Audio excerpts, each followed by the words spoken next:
experiencia con el uso de ketamina en pacientes que tienen situaciones de estrés postraumático, depresión, y que actualmente, precisamente en este periodo de pandemia, pues son bastante frecuentes. Y esta técnica es algo innovador, debido a que, pues, bueno, en la neurociencia o en la psiquiatría siempre estaba el uso de antidepresivos, ¿no? Y como que ante situaciones como única alternativa, y la ketamina, como nos platicarán y nos detallarán seguramente los ponentes, vino a revolucionar, bueno, el volver a ver a la ketamina y darle un enfoque diferente, está ayudando a muchos pacientes. Entonces, podemos empezar con el doctor David Nelson, partir una presentación. ¿Lo puedes poner, Jesús? Sí, claro. Porque la tecnología no se nos da.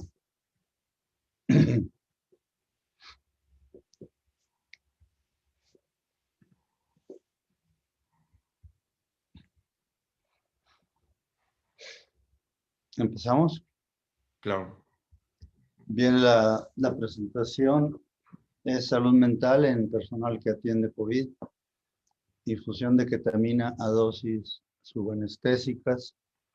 Y esto es un resumen de un trabajo que tenemos en preparación, que es una narrativa de un tratamiento subutilizado. El que sigue, ¿aquí le pongo? No. No, que está manejando luego. Bien, la neurobiología de la infusión de ketamina a dosis subanestésicas. El estrés crónico severo destruye conexiones sinápticas de los circuitos frontolímbicos asociados a estrés postraumático, depresión mayor, suicidalidad, adicciones y dolor crónico.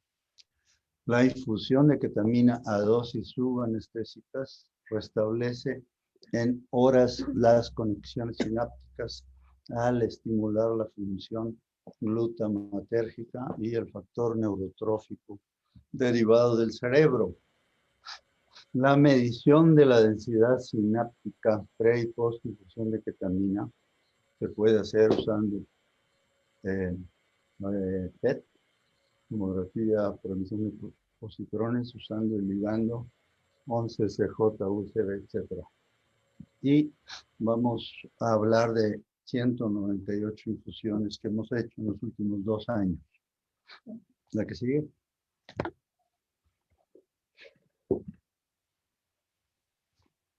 Aquí abajito. El procedimiento para la infusión de ketamina, las indicaciones y la descripción del procedimiento la hace el psiquiatra. No se requiere ayuno ni suspender medicamentos. El paciente debe llegar acompañado. La aplicación por la anestesióloga. Ahorita hablará Cecilia.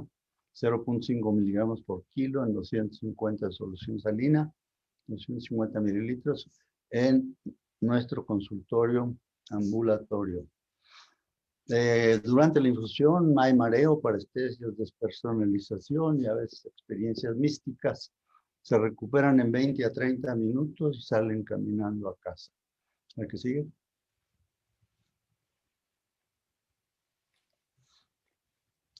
En las primeras 24 horas después de la infusión, los pacientes duermen, despiertan a comer, beber agua. Las ideas suicidas y los pensamientos negativos de ellos mismos, de los otros y del futuro desaparecen en 2 horas. Las ideas suicidas, en 12 a 24 horas los síntomas depresivos, ansiedad, la compulsión del consumo de sustancias, el dolor, ceden a los pocos días o semanas. La capacidad de resolución de problemas personales, familiares, laborales se desarrolla semana a semana. En la primera semana se hacen videollamadas diarias, ahora, antes eran llamadas normales. En el primer mes cada semana, luego cada mes por 3 a 6 meses. Y la mayoría no volvemos a saber de ellos. Es decir, no regresan a consulta psiquiátrica porque están bien. ¿La que sigue?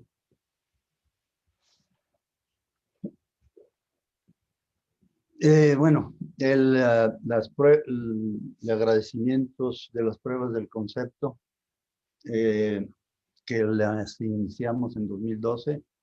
En esa época el director médico del Centro Médico Becerra, el doctor Octavio Rustiar, el subdirector médico, el doctor anestesiólogo Elías Horta Bustillo, el director del Centro Neurológico, el doctor Roberto de Leo, el director de Enseñanza e Investigación, José Eduardo San Esteban, y el jefe de urgencias, Héctor Montiel, y los urgenciólogos, Manuel Ruiz, Carla Hernández, a mí por lo menos, me capacitaron en recordar el manejo de soluciones y incidentes, etcétera, y agradecemos al personal de enfermería.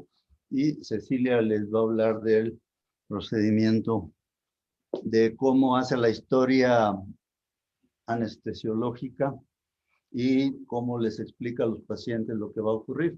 En realidad, durante la infusión está sola la anestesióloga con el paciente sentado en un reposet y yo estoy en otro lugar. Adelante, Cecilia. Hola, ¿me puedes pasar la transparencia anterior nada más para tenerla como fondo? Ok, bueno, pues mucho gusto. Yo soy Cecilia Carral, anestesióloga pediatra, especialista en trasplante de corazón en niños. Mi participación con ustedes es muy corta y es de manera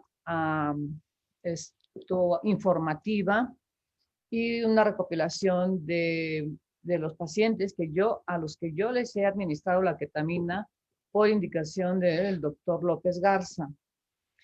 La ketamina, como saben o no saben algunos, porque no son anestesiólogos, no tienen por qué saberlo, es un anestésico que se administra por vía endovenosa.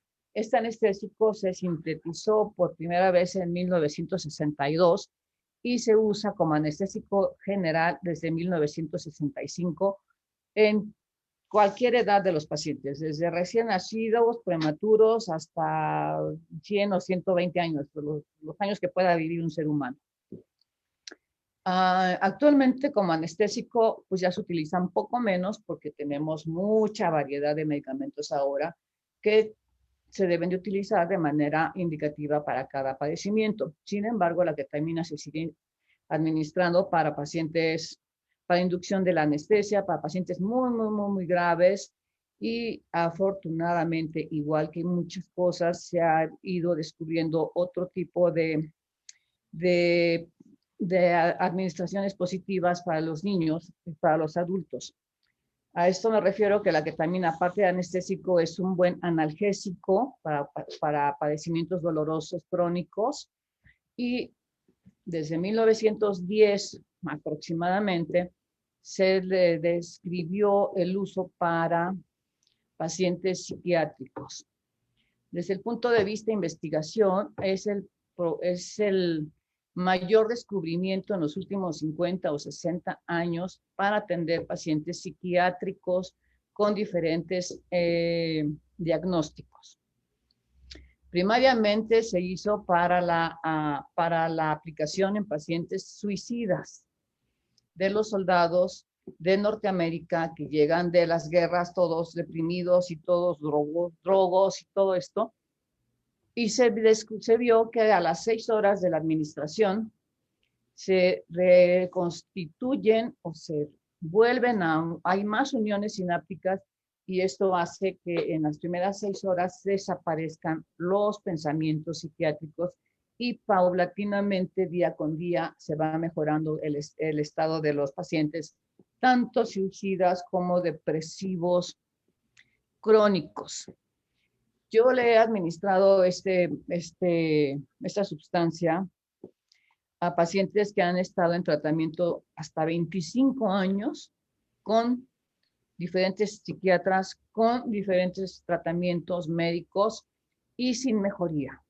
Afortunadamente, esta ketamina, como ya describió el doctor López Garza, que se administra 0.5 miligramos por kilogramo de peso, hemos visto unos resultados maravillosos que ceden los síntomas. Si no ceden en 24 horas, ceden a través de una semana paulatinamente, y los pacientes se van contentos y regresan contentos. No les voy a decir que es una sola dosis, porque tampoco es magia. Hay que estar supervisando a los pacientes, hay que estarlos vigilando, y ellos mismos ya se conocen, tienen tanto tiempo deprimidos o tienen tanto tiempo con sus problemas mentales, psiquiátricos, que en cuanto el paciente al que le ponemos una infusión empieza a sentir que va otra vez a tener depresión o intentos suicidas o consumo de drogas, pues acude nuevamente al consultorio, se les evalúa y se les administra otra infusión si es que está indicado. Hay que comentar también, es mi obligación decirles que este tratamiento puede ser mágico, como lo describen los pacientes, es algo que les llena de felicidad, pero no está autorizado por la FDA. Y no está autorizado por la FDA, pues ellos tendrán sus motivos. Yo personalmente pienso que es porque les quitaríamos a las farmacéuticas el consumo de pastillas y de medicamentos que estos pacientes están pues ya programados para tomarlos toda la vida. Sin embargo, con esto dejan de tomar todos los antidepresivos o tal vez se queden con uno solo, y eso de vez en cuando. Entonces, yo quisiera decirles, como médico que soy, no sé si ustedes son psiquiatras, si tienen escuela médica, si son médicos o nada más son psicólogos o qué, pero que no se olviden de que el paciente es un ser humano y no nada más hay que tratar la patología por la cual los va a visitar. Hay que investigar más allá para poderles ofrecer si no una curación, sí una vida más tranquila y más feliz a ellos. No se olviden que el ser humano piensa, sufre, siente, y que si recurre a un profesional es porque necesita de todos estos apoyos. Y bueno, espero que tengan muchas preguntas para poderlas contestar, porque si no preguntan, quiere decir que entendieron todo o que no entendieron nada. Por favor, es ahora o nunca. Pregunten, por favor. Gracias. Con esto quiero terminar, si es que quedó claro o no. Buenos días, doctor. ¿Sí me escuchan? Mire, doctora, yo creo que el efecto que describen muchos pacientes con la ketamina es muy parecido a lo que se ha reportado recientemente en la psilocibina, con el LSD, la psilocibina, el compuesto activo de los hongos, el LSD en algunos pacientes describen una sensación como religiosa, mística. Sé que este compuesto de la ketamina llega a tener un efecto disociativo y genera alguna reestructuración neuronal en algunas conexiones. Digamos, por así decirlo vulgarmente, como que los resetea. Sí. A lo que yo sé, creo que está disponible en Estados Unidos con forma de spray y creo que ketamina. Aquí en México creo que no, todavía. Sí. Pero sí, soy mucho de la filosofía de que, de hecho, también el MDMA se está utilizando en pacientes con estrés postraumático. Terapias guiadas, mencionan ellos como un empatógeno, o sea, genera una mayor empatía del paciente hacia el terapeuta, y esto hace que la forma en la que se abordan los problemas que generaron el trastorno por estrés postraumático sea una manera más amigable o más agradable de tocarlos, ¿no? Y darles una resentificación o un hundido. Sí. Esto les ha ayudado mucho. Sí. Ajá. Mira, la ketamina es un anestésico disociativo. A dosis anestésicas, que es mucho más alta que 0.5 por kilogramo de peso, si no se acompaña de una benzodiazepina, sí hay, los pacientes pueden describir hasta 6 meses después alucinaciones o sueños terroríficos. Así está descrito en la literatura y así lo describen muchos pacientes, ¿sí? Por eso se debe de acompañar con una benzodiazepina para dosis, para tratamientos anestésicos, para cirugía, una reducción de una fractura en el brazo o cualquier otra cosa. A dosis bajas como esta de 0.5 miligramos por kilogramo de peso, mi experiencia de los pacientes a los que yo les he puesto, el 99.9% de los pacientes presentan mareo, resequedad de boca, y ellos sienten dificultad para hablar, pero no la presentan al estar platicando porque yo estoy hablando con ellos durante todo el procedimiento. Ningún paciente a esa dosis se duerme, se seda, ni pierde la conciencia. Ahora, hay pacientes que por el tiempo de evolución que tienen con sus problemas, por el diagnóstico que tienen, sí pueden presentar algún porcentaje de disociación, ¿sí? Todos los síntomas que aparecen durante la administración, que son 40 minutos lo que debe de durar la administración de esto, desaparecen a los 20 o 15 minutos o media hora. Depende de qué, de la edad del paciente, del tiempo de evolución del padecimiento y de los medicamentos que esté tomando. Ahora, en aquellos pacientes que se administra como para apoyo, para ayudarlos a que dejen de consumir drogas de las que tú quieras, cocaína, marihuana, heroína, lo que sea, esos pacientes son más difíciles y hay que poner más de una dosis, y ellos son los que presentan más disociación y más, entre comillas, alucinaciones durante la administración. Yo tengo, en 2 años, de 2019 y lo que llevamos del 21, he puesto 198 infusiones de este medicamento. No estoy contando los años anteriores, ¿sí?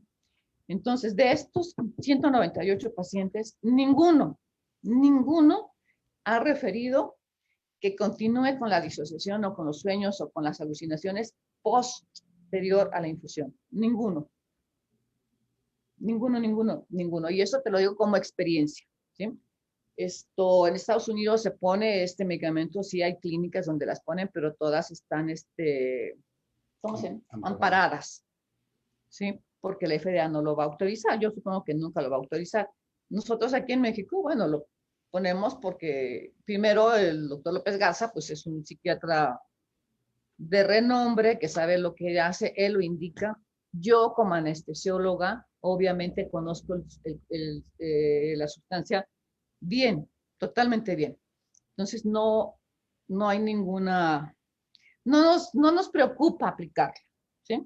Lo hacemos de manera ambulatoria, en el consultorio. Antes lo hacíamos en el hospital ABC, en otro hospital que se llama Diomed, en el área de urgencias, pero yo pensé y decidí y comprobé que es más expuesto, ahora sí que es más problema exponer a un paciente psiquiátrico a un área de urgencias donde llega un paro cardíaco, donde llegan atropellados, donde no se les atiende inmediatamente, a hacerlo en el consultorio, que estamos, las personas que conocemos el medicamento, cómo funciona, cómo reacciona y cómo va a reaccionar el paciente, en un área cerrada, se les pone música, se les apaga la luz, se les deja tranquilos y no se dan cuenta de que está otro paciente al punto de ellos muriéndose. Entonces, por eso decidimos hacerlo así. Y la verdad, si tienen dudas de cómo funciona, yo, bueno, pidiéndole permiso a los pacientes, les puedo decir, oigan, ¿quieren hablar con alguien que esté interesado en ponerla para que vean que esto no es, como dicen los jóvenes, que odio utilizar palabras de jóvenes, no es choro,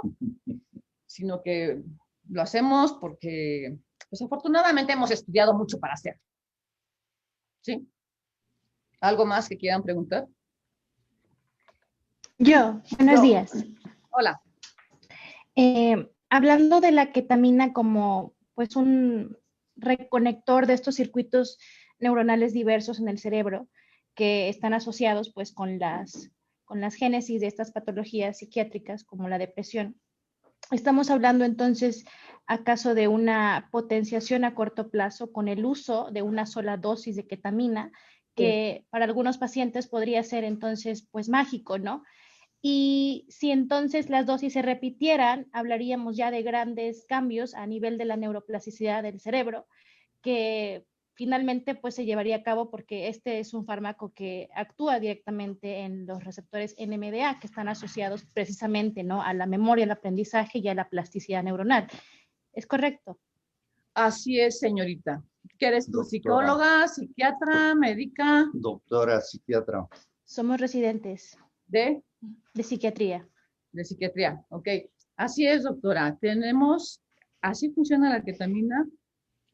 Así como tú lo has descrito, es un medicamento que va a apoyar del neurodesarrollo, No. va a ser más uniones sinápticas y sí, si se pusieran más dosis subsecuentes, el beneficio es mejor. Pero por eso se hace un seguimiento del paciente para ver en qué momento se requiere una dosis más. Tampoco en medicina yo siempre he dicho que no hay recetas de cocina. El ser humano es un individuo personal, fisiológicamente funciona diferente y hacemos el seguimiento muy de cerca por vía telefónica y si vemos que requiere otra infusión, se le sugiere que se le tiene que poner otra infusión al paciente, ¿sí? Aquí el doctor quiere decir algo. Sí, mira, el mensaje principal que queremos dar es que hay genética, epigenética, eventos adversos tempranos, estrés temprano en la vida. La neuroplasticidad ya se sabe que ocurre durante toda la vida. La pérdida sináptica ocurre por estrés crónico, por tóxicos del ambiente, pero en psiquiatría tenemos que decir que el estrés crónico más severo en todo el mundo es el maltrato del hombre a la mujer y de la madre y el padre, en su caso, al niño en el primero, segundo, tercer año. Ese maltrato no solo genera borderline personality disorder, como se cree, genera predisposición a toda la psicopatología y a la obesidad, a los trastornos inmunológicos, lo que se llama programación temprana de las enfermedades.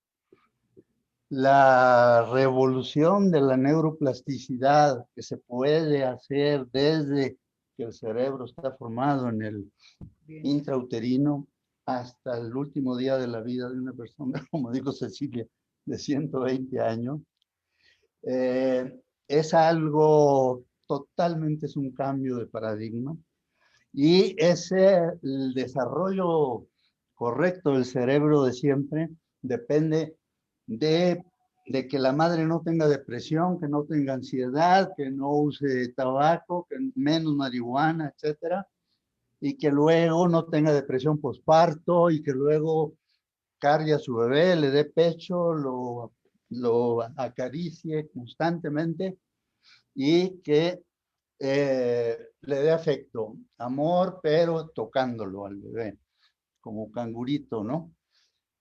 Cuando eso no ocurre, aparece el TDAH y otros problemas de neurodesarrollo y luego ansiedad, depresión, etcétera. En cualquier edad hemos aplicado la ketamina desde chicos de 12 años, sobre todo mujeres prepúberes o púberes que por el cambio de las hormonas femeninas, definitivamente por eso tienen el doble de depresión que nosotros. Y después de la ketamina es necesario seguir favoreciendo, detener el maltrato, detener la falta de estímulos, lo que se llama ambiente estimulante de música clásica, Mozart. No sé si han oído hablar de Tomatis. Hay el 448, la obra 448 de Mozart, se dice que es curativa del cerebro. Entonces, después de la ketamina, hacemos indicaciones. La mejor persona que ha descrito la neurorehabilitación es un doctor de Nueva York, Deutsch, así como los coches Dodge, pero es Deutsche. Les mando la referencia. Es extraordinario ese libro de cómo favorecer la neuroplasticidad a lo largo de toda la vida. Todo el aprendizaje que tenemos todos los días crea y fortalece la memoria y la sinapsis y la capacidad de conservar la salud mental. Perdón, no sé si me extendí o si... No, está quieren algo perfecto. más. Yo digo, está perfecto, yo no sé ustedes, pero... Yo quiero hacer una pregunta. Bueno, en realidad quiero hacer un ejercicio de integración. Muchísimas gracias por la presentación sumamente útil y muy clara y muy concisa. Pero aprovechando que está la doctora Sara Navarro, y como esto es un foro de intercambio, y ella es la directora de la clínica psiquiátrica de aquí de San Luis, quería preguntarle si aquí tienen experiencia o han hecho trabajos similares a los que los doctores están comentando. Sara, por favor. Sí, gracias, Evelyn. Primero que nada, agradecer a los doctores por su participación. Creo que sin duda con este número tan importante de casos a los que se les ha administrado la ketamina, seguramente es uno de los centros a nivel nacional que más experiencia tiene y me atrevería a decir el que más, probablemente seguido de Monterrey, que también tiene un centro por ahí de aplicación. Aquí en San Luis tuvimos hace algunos años una experiencia breve a través del médico anestesiólogo que se encontraba laborando con nosotros, actualmente está jubilado, que sí administraba ketamina para casos de depresión e ideación suicida persistente, pero en el contexto de la terapia electroconvulsiva. No como inductor de la anestesia para terapia electroconvulsiva, sino como un plus agregado al tratamiento. Y bueno, fue una muestra muy pequeña de pacientes, pero los resultados eran alentadores. Entonces sí se tiene en San Luis alguna experiencia, aunque evidentemente no se compara en volumen de pacientes con la que manejan los doctores del centro ABC. Pero sí, y felicidades porque, bueno, vuelvo a repetir, sin duda alguna yo creo que es de los centros que más experiencia deben tener en el empleo de ketamina y que los resultados para la psiquiatría son alentadores. Bueno, Muchas gracias, Sara. ¿puedo hablar? Claro. Nosotros somos un equipo, el doctor y yo, y de manera voluntaria, ahorita lo estoy haciendo, nos ofrecemos a ir con ustedes cuando tengan un paciente de difícil manejo o que ustedes seleccionen para la administración de la ketamina. Podemos ir, podemos administrarla junto con ustedes y podemos apoyarlos en el seguimiento como lo hacemos nosotros aquí para que, para que lo hagan de manera tratamiento rutinario o enfocado a ciertos padecimientos como ustedes quieran hacerlo. Estamos en la mejor disposición para apoyarlos y acompañarlos en este manejo. Muchísimas gracias, doctora. Vamos a tomar la palabra. Con mucho gusto. Tenemos también en el equipo una especialista en medicina de urgencias, empleada del Hospital ABC en urgencias y en terapia intensiva, que es una joven médica que ha ido a distintas partes de la República a aplicar esto. Porque indicamos el procedimiento, buscamos un anestesiólogo y no lo quieren hacer. Sí, o les un da psiquiatra miedo. tampoco lo quiere hacer. Por eso le llamo un tratamiento subutilizado. Tenemos solicitudes de España, de Argentina, de Brasil. No se ha difundido esto y bueno, van a decir que soy comunista o como los que entraron al Congreso de Estados Unidos, pero las Big Pharmas es un veneno. Sí. Son las que están impidiendo el desarrollo de esto. No soy pro Trump para nada, nada más les digo la rabia que da que no se difunda un tratamiento tan efectivo. Una pregunta, ¿la aplicación intranasal no facilitaría, digo, a lo mejor ustedes lo comentaron y yo me lo perdí o no lo capté, pero eso no facilitaría un poco esto de que se necesita un equipo y un anestesiólogo y todo lo demás? No. No diles cuánto cuesta. Bueno, mira, para empezar, no hay en México. Segundo, es hipercara. Hipercara. Un tratamiento de 3 no sé, 3 aplicaciones, 4 aplicaciones, sale como en 60,000 pesos, ¿sí? El aparatito, la ketamina nasal en aerosol, se me fue el precio, pero son creo que 22,000, 40,000 pesos y no se lo puede llevar el paciente a su casa. Tiene que dejarlo en el consultorio y cada vez que requiera tiene que ir al consultorio. El médico psiquiatra le aplica esto, se tiene que quedar hasta 2 horas allí para ver que esté perfectamente bien y se pueda ir. Es una buena opción, pero en la práctica yo creo que no sé. La ketamina intravenosa es la 100% efectiva. Todas las demás vías, subcutánea, oral, rectal, no son efectivas en depresión, estrés postraumático, adicciones, etc. En dolor sí hay intramuscular, en fin, pero no es nuestro principal interés la medicina del dolor. No, porque es la vía de administración la que favorece el beneficio de la ketamina.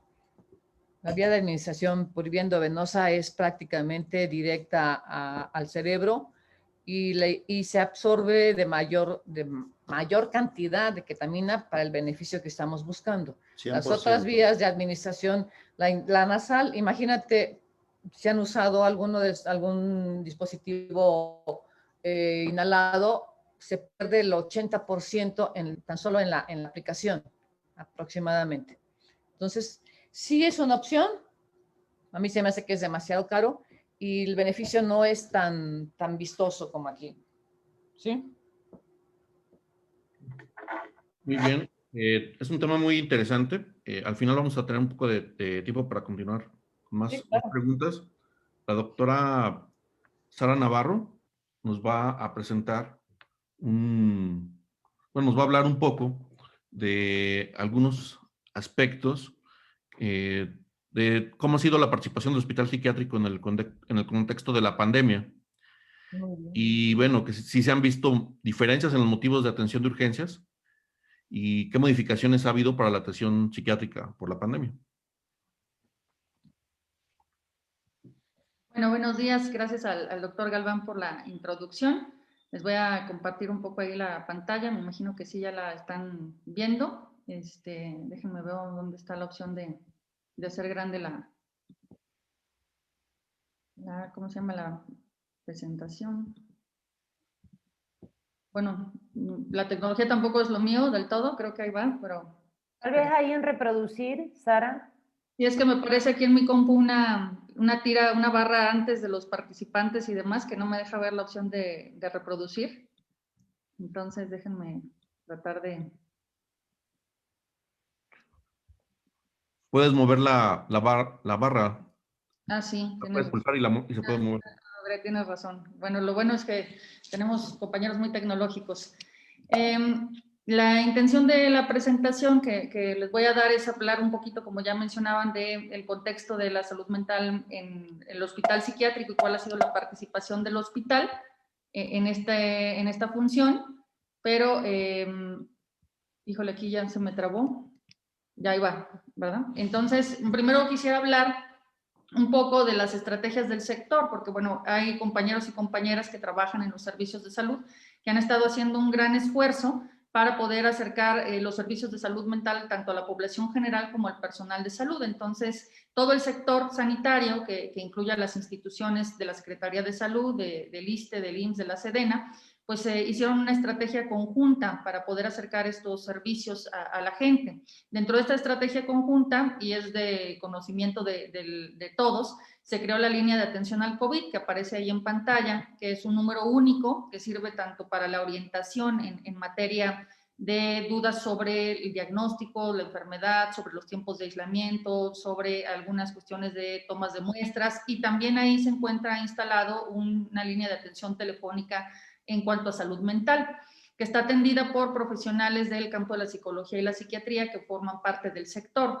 Y que bueno, además de esta estrategia, se diseñó también un chat en línea para conversaciones cortas que pudieran ser atendidas como de manera de intervención en crisis, para que las personas que pudieran sentir algún síntoma ansioso, depresivo o requerir algún tipo de intervención psicosocial, pudiera hacerse de vía directa y corta, ¿no? Esta atención está disponible de lunes a domingo y es en un horario de 7 de la mañana a 9 de la noche, prácticamente cubre la totalidad del día y ha tenido una buena respuesta. Entonces, esa es una parte importante a destacar porque pues, ha representado en todos estos meses que lleva la pandemia un gran esfuerzo sectorial.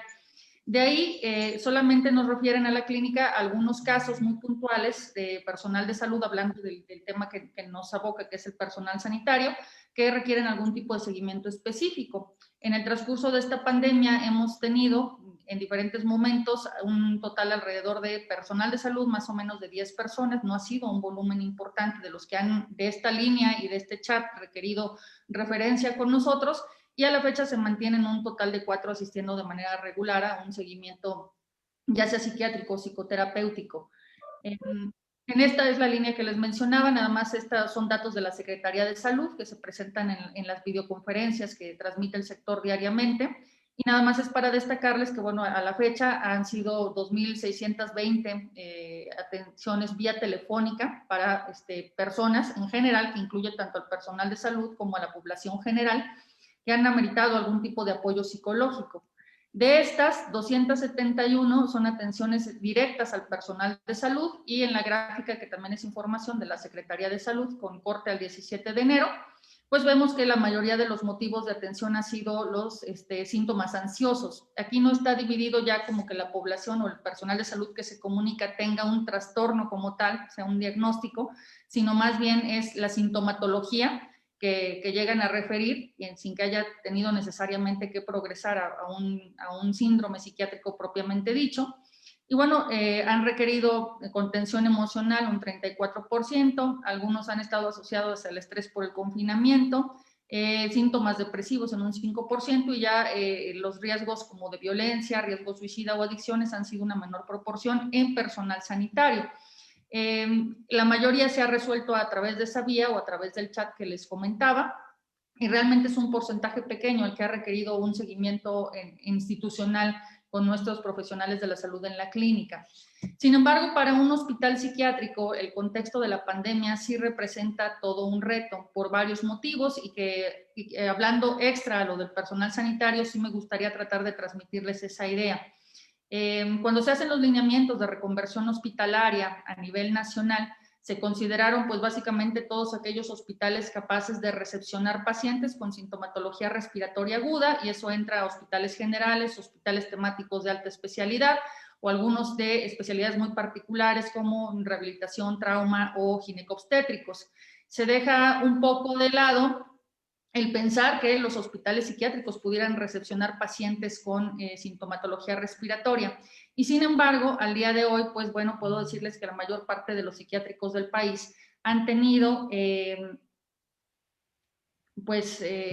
esta cuestión de dificultad para poder recepcionar pacientes. Voy a hacer una pausa en lo que les comento porque me dicen que no se ve la presentación, que nada más ven la diapositiva 1. ¿Es verdad? Sí, así es. Entonces déjenme ver aquí cómo le hago para cambiarlo.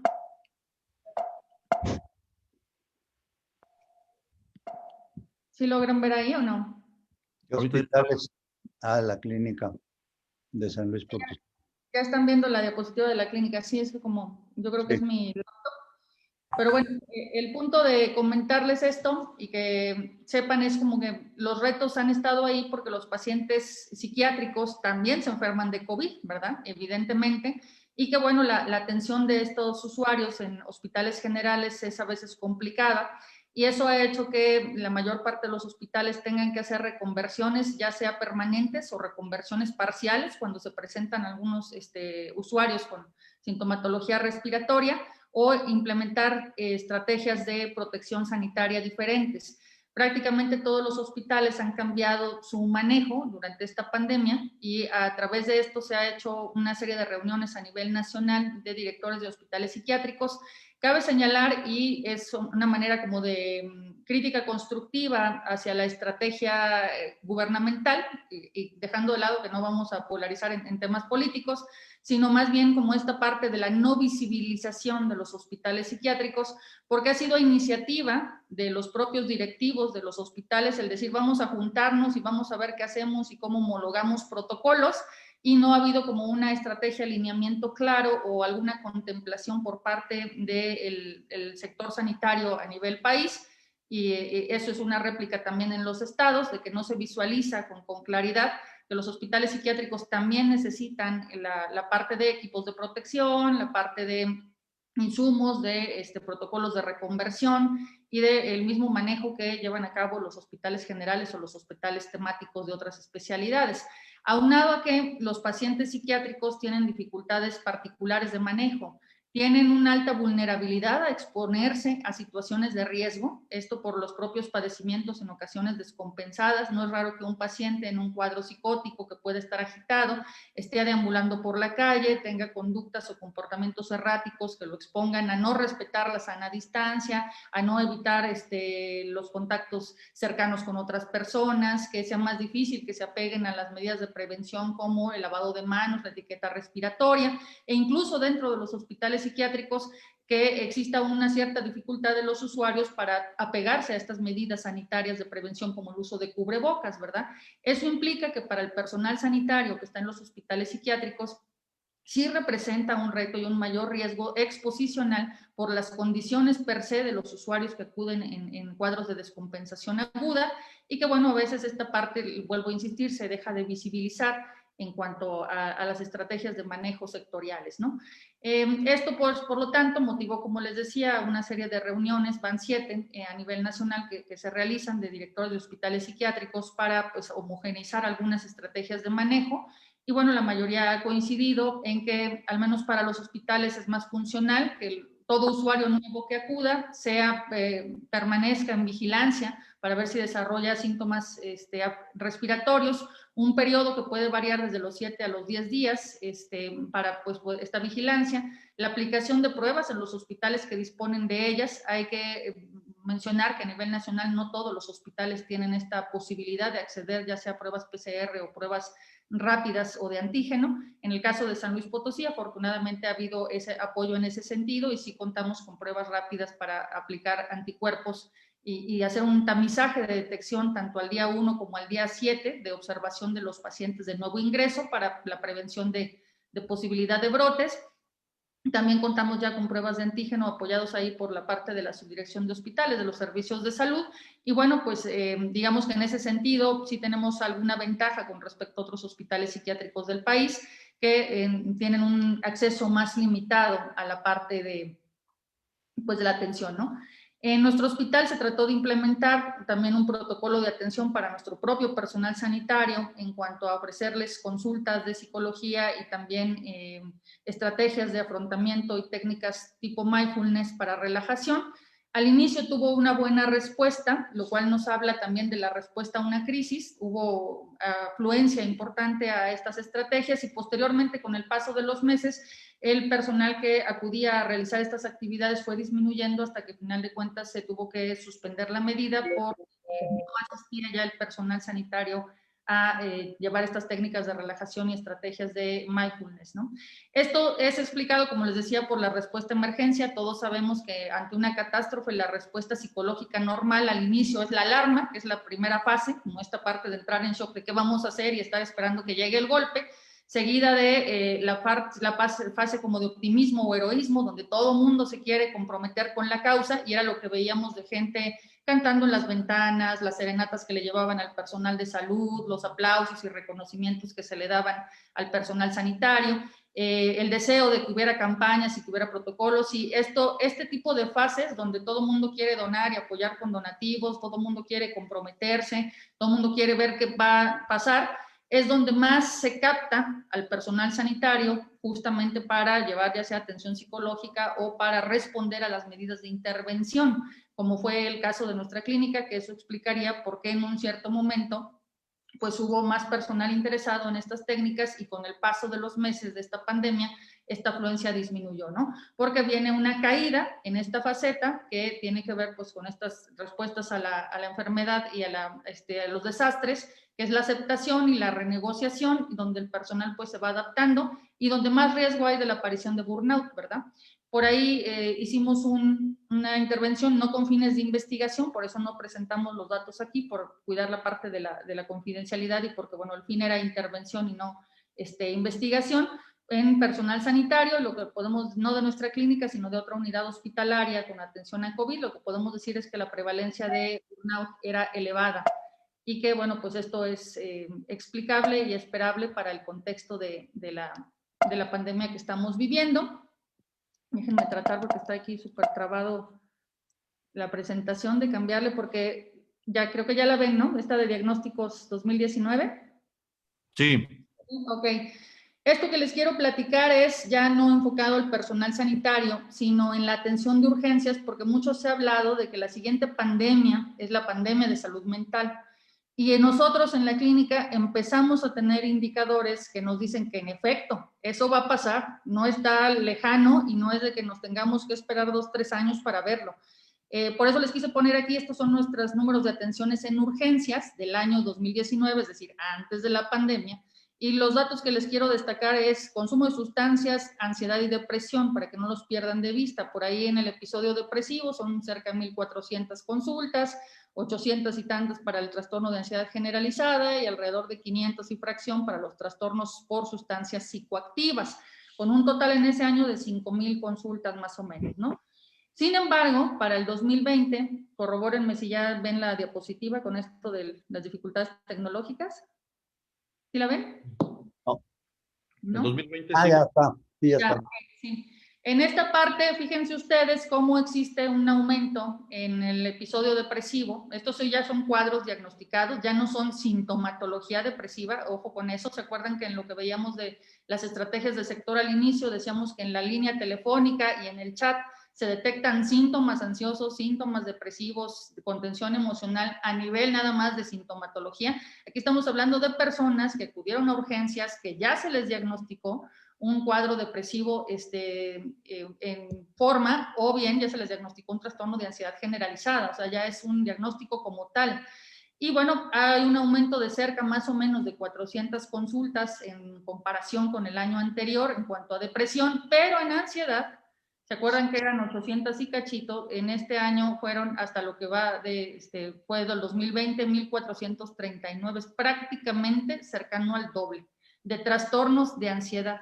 Eso es, pues sí, muy relacionado al contexto que estamos viviendo de la pandemia. Por ahí salió un artículo periodístico en estos días del doctor Nacio, un psicoanalista franco-argentino, que decía que, bueno, ahora tenemos que preocuparnos de la depresión COVID, ¿no? Y la depresión COVID es una depresión ansiosa, irritable y angustiante, ¿no?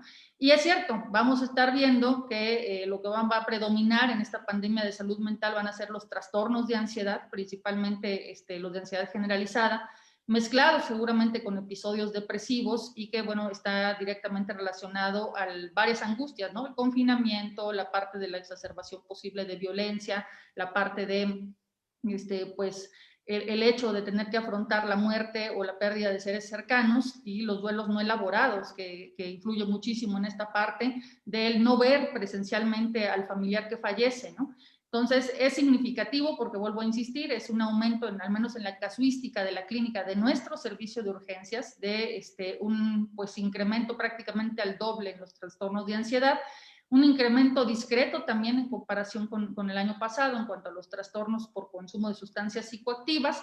Y bueno, sí hay un incremento pues con respecto al año anterior de casi 2,000 consultas más en el mismo periodo del año pasado en el servicio de urgencias, ¿no? Entonces eso es como en esta faceta de todo lo que llevamos de contingencia más lo que falta. Entonces sí sería una invitación a la reflexión tanto de los médicos residentes de psiquiatría como a los de otras especialidades, porque esto les va a tocar.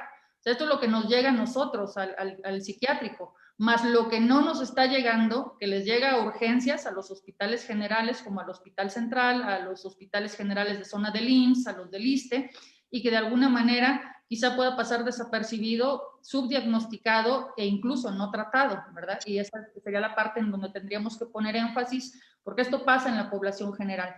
También sacamos un dato por ahí en cuanto al reporte de violencia. Tuvimos un discreto incremento. En la mayor parte de los casos que nos llegan a nosotros por violencia intrafamiliar son referidos por alguna institución, ya sea el IMES, Instituto de las Mujeres, el Centro de Atención a Víctimas, y que son casos seleccionados. En 2019 fueron alrededor de 19 personas derivadas por esta causa. En lo que va de 2020, bueno, más bien lo que fue del 2020 a raíz de esta pandemia, fueron un aproximado de 50 personas. Si bien es un número pequeño, estamos hablando nada más los referidos por una institución que se dedica a canalizar mujeres víctimas de violencia, ¿verdad? No estamos hablando de cuántos de los pacientes que acudieron a urgencias, ese dato no lo alcanzamos a filtrar para esta presentación, pues eran como asociados a violencia y al incremento posible de 9 horas.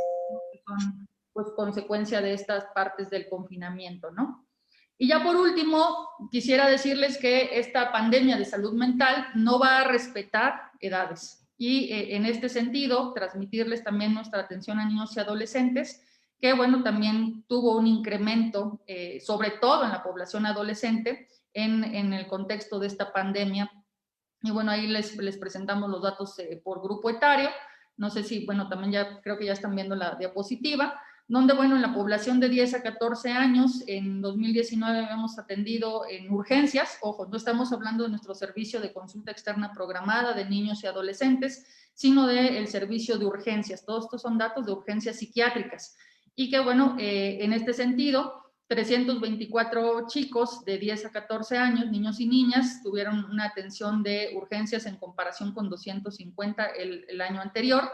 Y en el grupo de 15 a 19, 873, o sea, eso debería como de causarnos sorpresa, o sea, casi 900 niños, y, bueno, niñas y adolescentes acudieron en este contexto pandémico, ¿verdad? Entonces, ¿qué está pasando con la población infanto-juvenil? Pues bueno, no sabemos, porque bueno, no les presento aquí la tabla de los diagnósticos, si es asociado a esta parte de la poca estructuración en cuanto a las actividades académicas, si es la exacerbación de cuadros que ya tenían. Ese dato estaría pendiente que lo analizáramos en nuestra estadística interna para podérselos presentar, pero bueno, la idea global es quererles transmitir, más allá de los factores etiológicos que pudieran detonar las descompensaciones y la asistencia a urgencias, la idea de que la pandemia de salud mental está aquí y que abarca todos los grupos poblacionales. Aquí es por hacer énfasis en niños y adolescentes, porque a veces pensamos o se nos olvida que ellos también son susceptibles de presentar cuestiones emocionales, más la población adulta, y que bueno, pues va a ser un reto para la atención sanitaria si no se empieza a manejar desde ahorita. Y eso es un llamado para pues los médicos residentes y colegas de otras especialidades que nos estén escuchando, para la identificación y la referencia oportuna. Eso cambia pronósticos y cambia calidad de vida de la población con un diagnóstico oportuno y un tratamiento adecuado. Y pues en ese sentido, pues no hay que tener como miedo ni el estigma que sabemos que todavía persiste en cuanto a la referencia al psiquiatra, ¿no? Final de cuentas, pues somos una especialidad que tenemos las competencias para poder diagnosticar, abordar, incluso ver estos miedos de los pacientes en cuanto a llevar un tratamiento farmacológico, en cuanto a los mitos sobre la medicación, los mitos sobre la psicoterapia y favorecer la adherencia terapéutica de las y los usuarios. Bueno, pues esto era lo que les quería compartir en cuanto a las atenciones que ha hecho el esfuerzo sectorial para el personal sanitario y población general, lo que hemos hecho en la clínica para la atención tanto personal sanitario, la atención a los pacientes psiquiátricos COVID y, bueno, pues la atención a población general en el contexto de la pandemia por salud mental que, pues insisto, no es que se avecine, ya está sucediendo. Sí se va a incrementar exponencialmente, pero pues bueno, ya no es un contexto que tengamos que esperarnos a ver qué sucede y qué llega, ya está aquí. Muchísimas gracias y bueno, quedamos al pendiente de sus comentarios.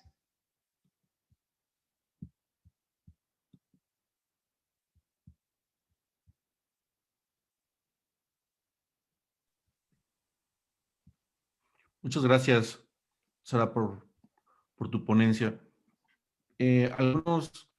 ¿Hay alguna pregunta hacia la doctora Sara? ¿Comentario? El doctor David y luego Carlos Vélez.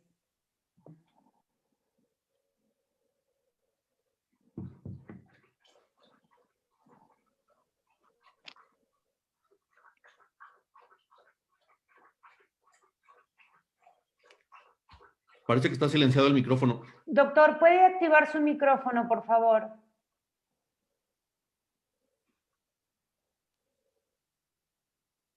Ya está que ya lo activé.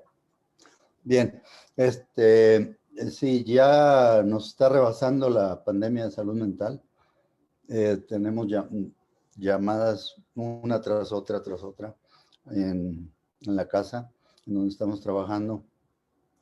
Lo que quiero ahorita mencionar es en esta revista de Letras Libres de enero viene la referencia de dos pandemias, la de influenza española en el 18 y la de la peste negra en Venecia en 1631.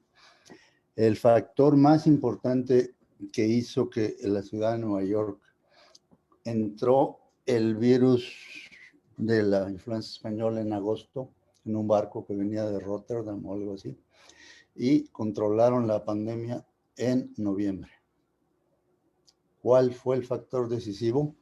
Las enfermeras, las voluntarias que visitaban casa por casa, identificaban los casos, los aislaban. Es extraordinaria. Yo creo que es una lectura obligada para psiquiatras y epidemiólogos. La de la peste negra en Venecia, un factor, es un relato de un rabino de cómo educaron y cómo se protegían con sana distancia, etcétera. Lo mismo que hacemos ahora. La vacuna es muy importante, todos los antivirales extraordinarios, pero la educación de la población es fundamental. La psiquiatría comunitaria de enfermeras, voluntarios, personal lego, debe ser considerada. Es todo.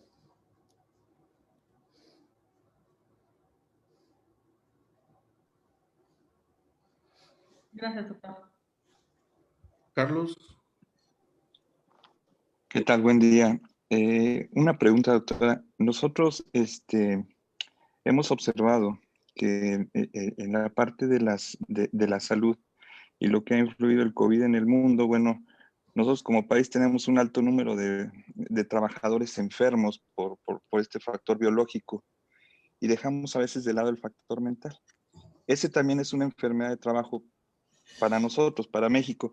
En este incremento que ustedes tuvieron, que nos presentó, doctora, de consultas en urgencias, ¿llegaron ustedes a clasificar las profesiones o las actividades a las que hubieran encontrado mayor incidencia de la enfermedad? Gracias por tu pregunta, Carlos. Es un dato importante. Tenemos manera de procesarlo. Para la presentación y hasta el momento no lo hemos encontrado. La verdad, no se nos había ocurrido hacer ese análisis por si pertenecen a algún sector específico, que sí sería interesante poderlo hacer. Pero bueno, tenemos manera de poderlo sacar y con todo gusto más adelante podemos informarles qué fue lo que encontramos. Pero sí tienes toda la razón, sería una variable importante a considerar el tipo de ocupación que tienen las personas que acudieron y en las que se vio este incremento significativo. Gracias, doctor. A ti.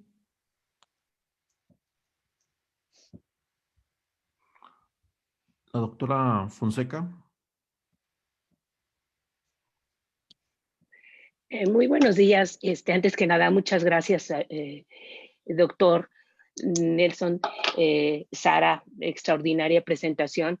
Realmente nos pone a pensar y nos preocupa. Esperemos que los que podamos o los que puedan hacer algo se ocupen.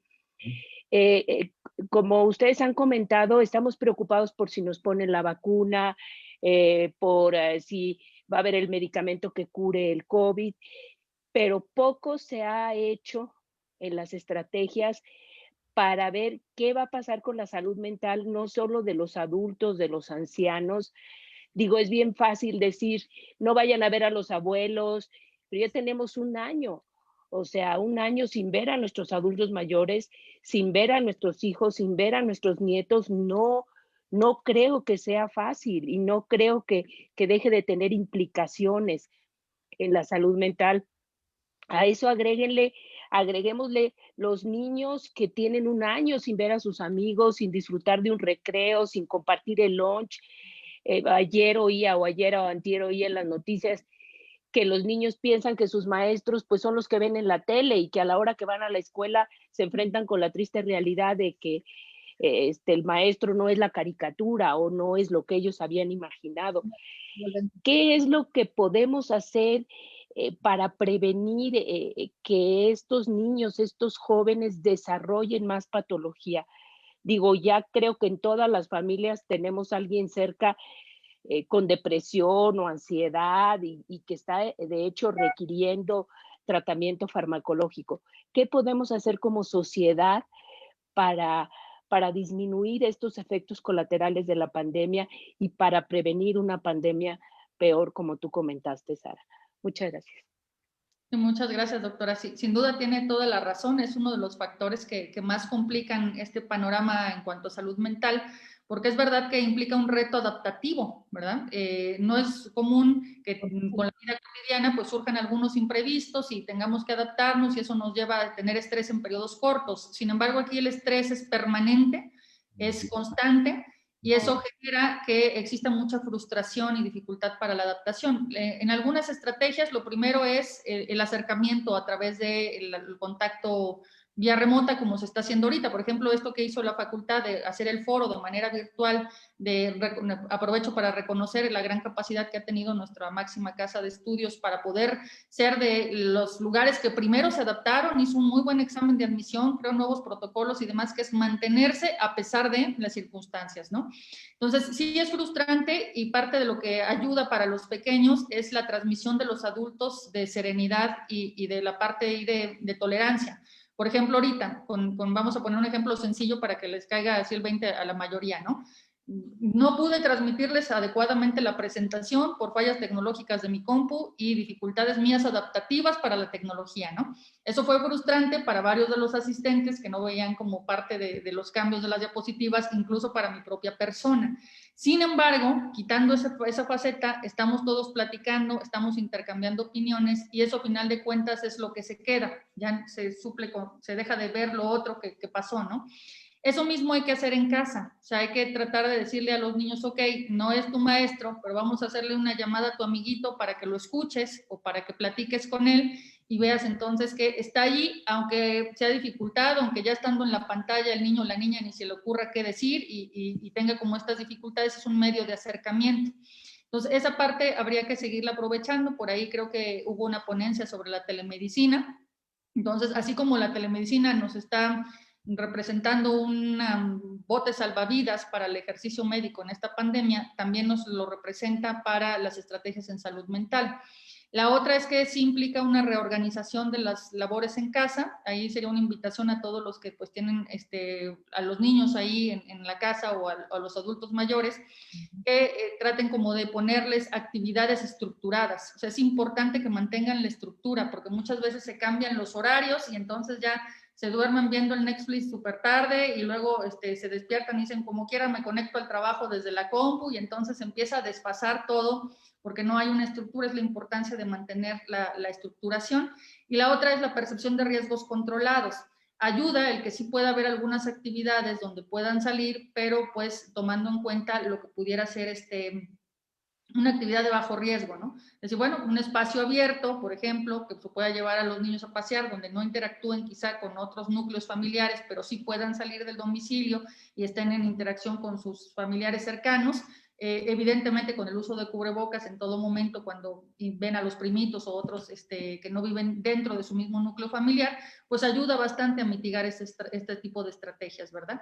Pero bueno, una parte importante pues será la propia reconocimiento también de las emociones, o sea, que el adulto que está aislado, que cada uno de nosotros o cada uno de los niños se le enseñe que es común que se vaya a sentir frustrado, que vaya a estar enojado, que se sienta mal y que tiene todo el derecho, y invitar a que lo expresen y lo verbalicen, ¿verdad? Porque es mucho peor cuando se niega la emoción y se acumula esta allí. Y bueno, seguramente el doctor David también puede aportar al respecto en este sentido. Perdón, te interrumpo.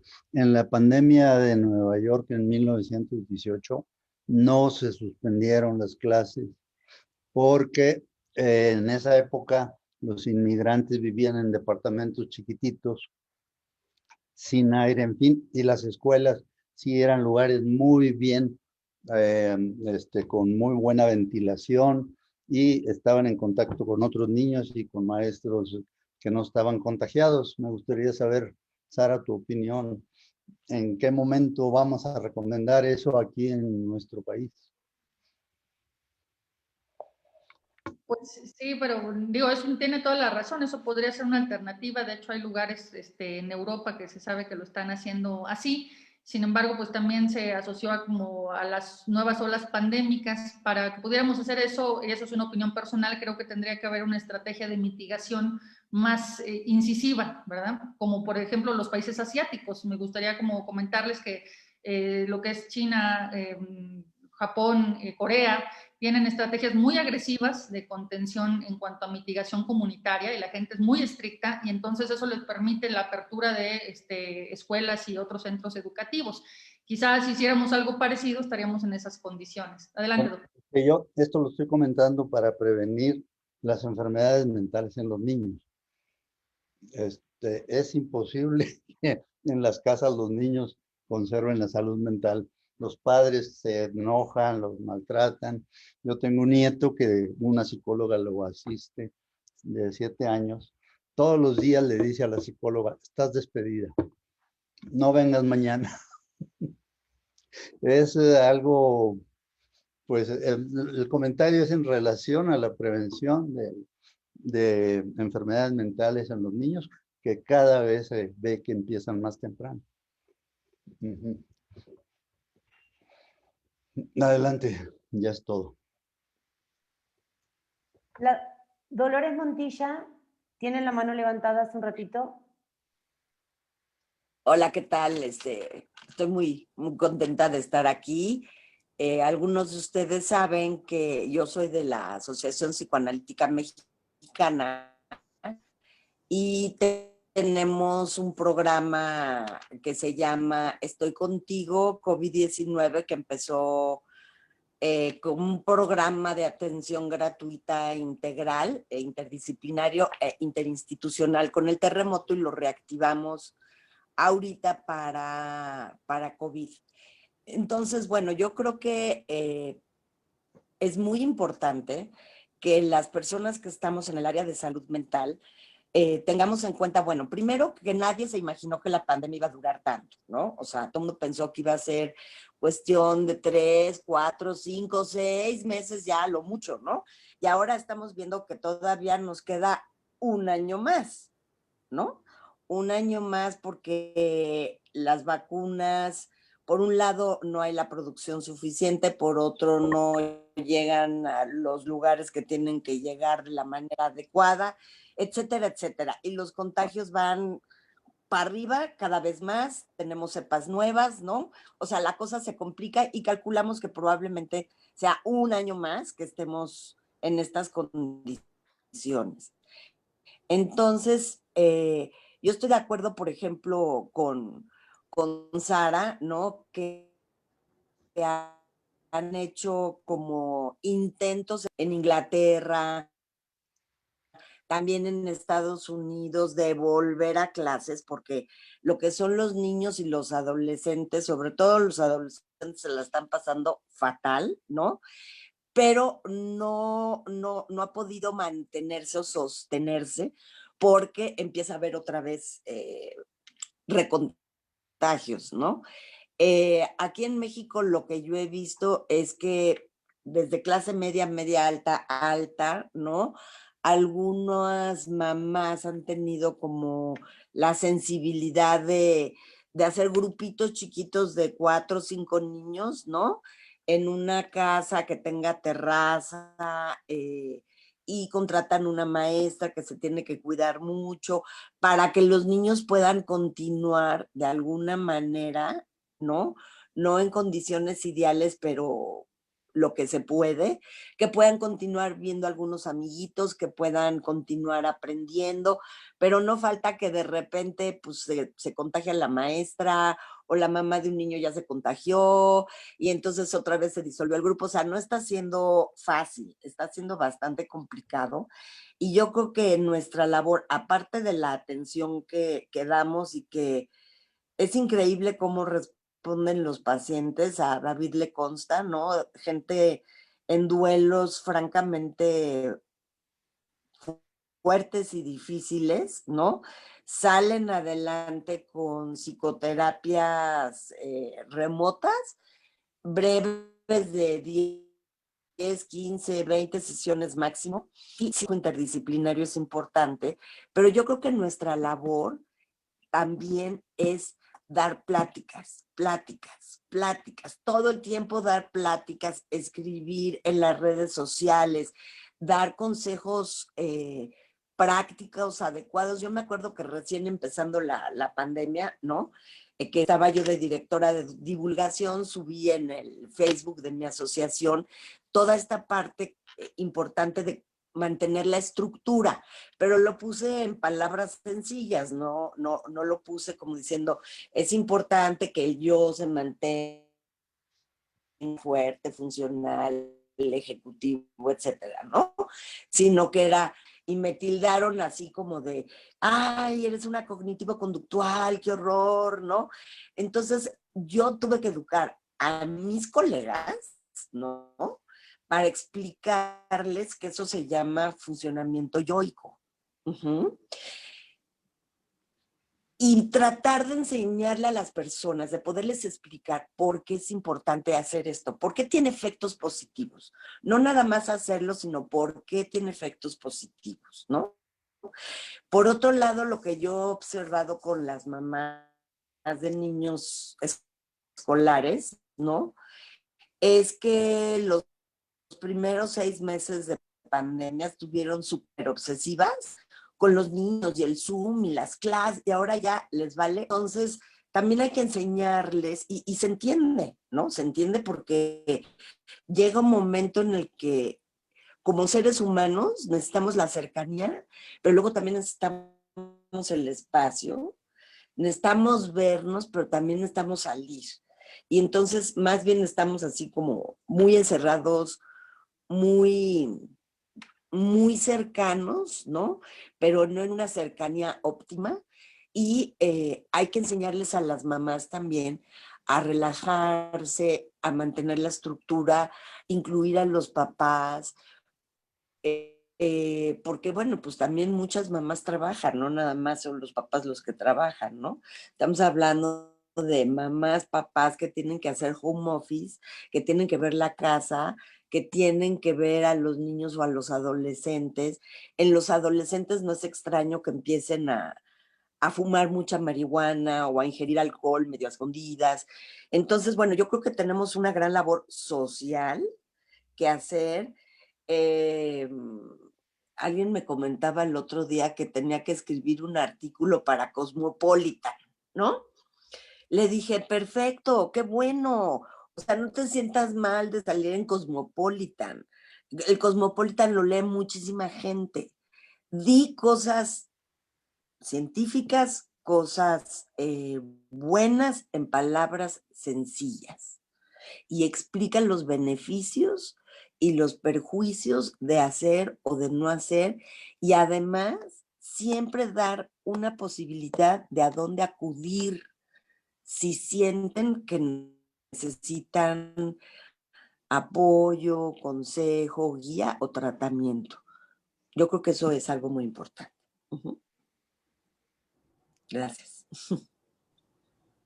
Muchas gracias, doctora.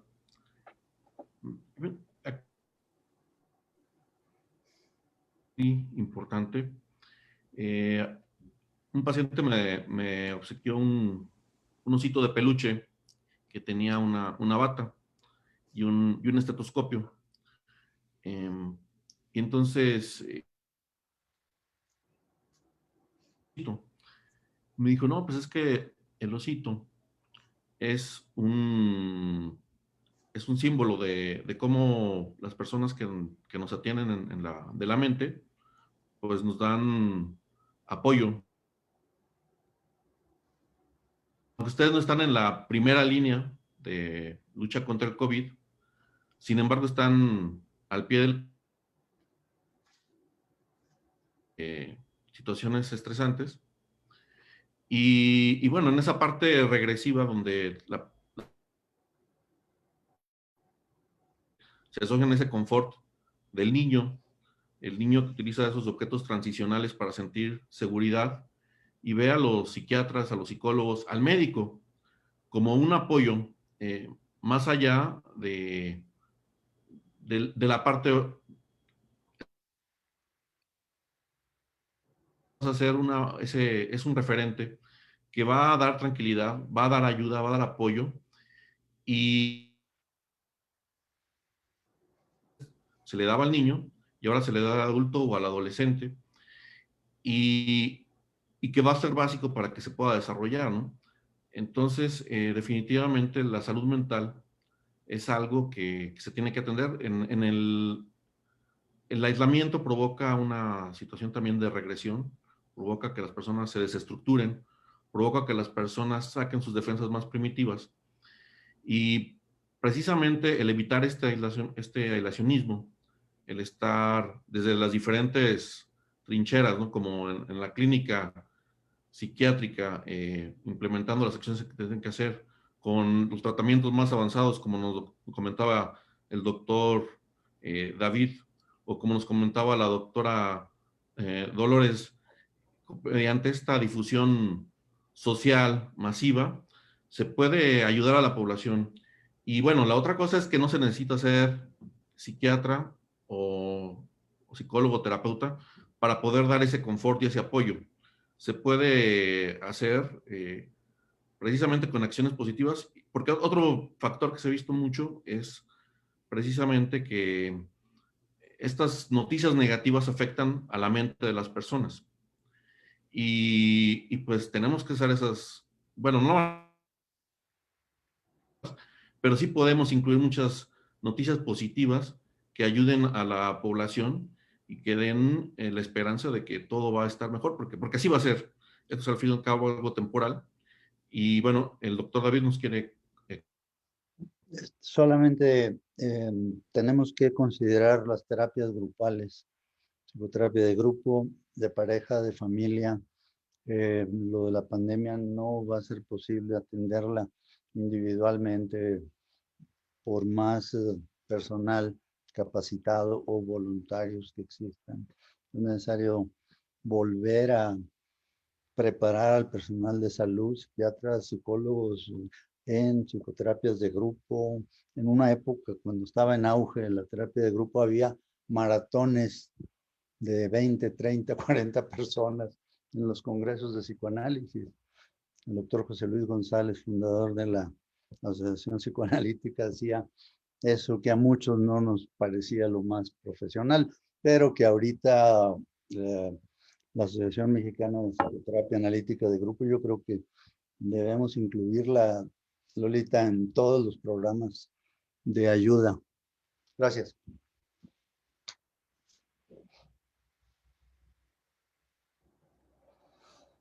Muy bien, pues ya se nos acabó el tiempo. Agradezco mucho a la participación de los ponentes, a la doctora Cecilia Carral Carrasco, al doctor David Nelson López, a la doctora Sara Navarro, y a todos los que nos acompañaron en esta transmisión. Muchas gracias. Gracias, Jesús. Hasta luego. Muchas gracias. Bye. Felicidades, muy buen conversatorio. No hablamos de la palabra conversatorio. Tenemos que volver a las conversaciones de los abuelitos con los nietos. Apagar la luz. Bueno, hasta luego. Hasta luego. Bye. Marcos, hasta luego. Hasta luego, David. Hasta luego, bye. Gracias.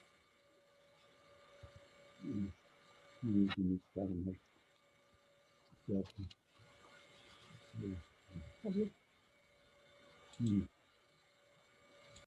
Mm,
No puedo hablar, Ama, espérate.